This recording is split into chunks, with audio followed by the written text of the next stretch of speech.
प्राचीन काल में एक नदी के किनारे बसा नगर व्यापार का केंद्र था। फिर आए उस नगर के बुरे दिन, जब एक वर्ष भारी वर्षा हुई। नदी ने अपना रास्ता बदल लिया। लोगों के लिए पीने का पानी ना रहा और देखते ही देखते नगर वीरान हो गया। अब वह जगह केवल चूहों के लायक रह गई। चारों ओर चूहे ही चूहे नजर आने लगे। चूहों का पूरा साम्राज्य ही स्थापित हो गया। चूहों के उस साम्राज्य का राजा बना मूषक राज चूहा। चूहों का भाग्य देखो, उनके बसने के बाद नगर के बाहर जमीन से एक पानी का स्रोत फूट पड़ा और वह एक बड़ा जलाशय बन गया। नगर से कुछ ही दूर एक घना जंगल था। जंगल में अनगिनत हाथी रहते थे। उनका राजा गजराज नामक एक विशाल हाथी था। उस जंगल क्षेत्र में भयानक सूखा पड़ा। जीव जंतु पानी की तलाश में इधर उधर मारे मारे फिरने लगे। भारी भरकम शरीर वाले हाथियों की तो दुर्दशा हो गई। हाथियों के बच्चे प्यास से व्याकुल होकर चिल्लाने व दम तोड़ने लगे। गजराज खुद सूखे की समस्या से चिंतित था और हाथियों का कष्ट जानता था। एक दिन गजराज की मित्र चील ने आकर खबर दी कि खंडहर बने नगर के दूसरी ओर एक जलाशय है। गजराज ने सबको तुरंत उस जलाशय की ओर चलने का आदेश दिया।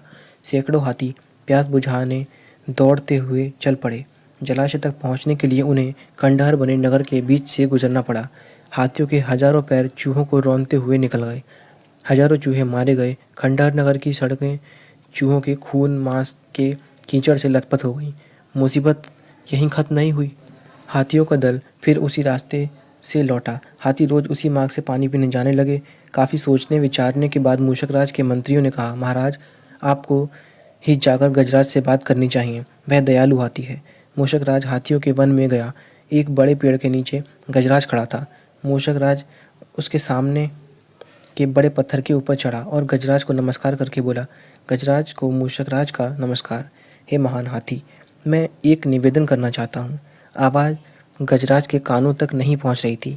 दयालु गजराज उसकी बात सुनने के लिए नीचे बैठ गया और अपना एक कान पत्थर पर चढ़े मूषकराज के निकट ले जाकर बोला, नन्हे मियाँ, आप कुछ कह रहे थे, कृपया फिर से कहिए। मूषकराज बोला, हे महाराज, मुझे चूहा कहते हैं। हम बड़ी संख्या में खंडहर बनी नगरी में रहते हैं। मैं उनका मूषकराज हूँ। आपके हाथी रोज जलाशय तक जाने के लिए नगरी के बीच से गुजरते हैं। हर बार उनके पैरों तले कुचले जाकर हजारों चूहे मरते हैं। यह मूषक संहार बंद ना हुआ तो हम नष्ट हो जाएंगे। गजराज ने दुख भरे स्वर में कहा, मूषकराज, आपकी बात सुन मुझे बहुत शोक हुआ। हमें ज्ञान ही नहीं था कि हम इतना अनर्थ कर रहे हैं।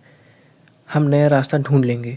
मूषकराज कृतज्ञता से भरे स्वर में बोला, महाराज, आपने मुझ जैसे छोटे जीव की बात ध्यान से सुनी। आपका धन्यवाद। गजराज, कभी हमारी ज़रूरत पड़े तो याद जरूर कीजिएगा। गजराज ने सोचा कि यह नन्हा जीव हमारे किसी काम क्या आएगा, सो उसके केवल मुस्कुराकर मूषकराज को विदा किया। कुछ दिन बाद पड़ोसी देश के राजा ने सेना को मजबूत बनाने के लिए उसमें हाथी शामिल करने का निर्णय लिया। राजा के लोग हाथी पकड़ने आए। जंगल में आकर वे चुपचाप कई प्रकार के जाल बिछाकर चले जाते हैं। सैकड़ों हाथी पकड़ लिए गए। एक रात हाथियों के पकड़े जाने से चिंतित गजराज जंगल में घूम रहे थे कि उनका पैर सूखी पत्तियों के नीचे बिछे जाल से पड़ गया। रस्सी के फंदे में फंस जाता है। जैसे ही गजराज ने पैर आगे बढ़ाया, रस्सा कस गया।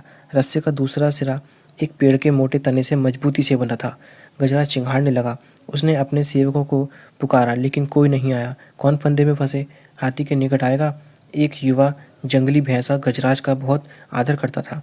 जब वह भैंसा छोटा था तो एक बार वह एक गड्ढे में गिरा था। उसकी चिल्लाहट सुनकर गजराज ने उसकी जान बचाई थी। चिंगाड़ सुनकर वह दौड़ा और फंदे में फंसे गजराज के पास पहुंचा। गजराज की हालत देख उसे बहुत धक्का लगा। वह चीखा, यह कैसा अन्याय है? गजराज, बताइए क्या करूं? मैं आपको छुड़ाने के लिए अपनी जान भी दे सकता हूं। गजराज बोले, बेटा, तुम बस दौड़कर खंडहरी नगरी जाओ और चूहों के राजा मूषकराज को सारा हाल बताना। उससे कहना कि मेरी सारी आस टूट चुकी है। भैंसा अपनी पूरी शक्ति से दौड़ा दौड़ा मूषकराज के पास गया और सारी बात बताई। मूषकराज तुरंत अपने 20-30 सैनिकों के साथ भैंसे की पीठ पर बैठा और वो शीघ्र ही गजराज के पास पहुंचे। चूहे भैंसे की पीठ पर से कूदकर फंदे की रस्सी कुतरने लगे। कुछ ही देर में फंदे की रस्सी कट गई। वे गजराज आज़ाद हो गए। सीख: आपसी सद्भाव व प्रेम सदा एक दूसरे के कष्टों को हर लेता है।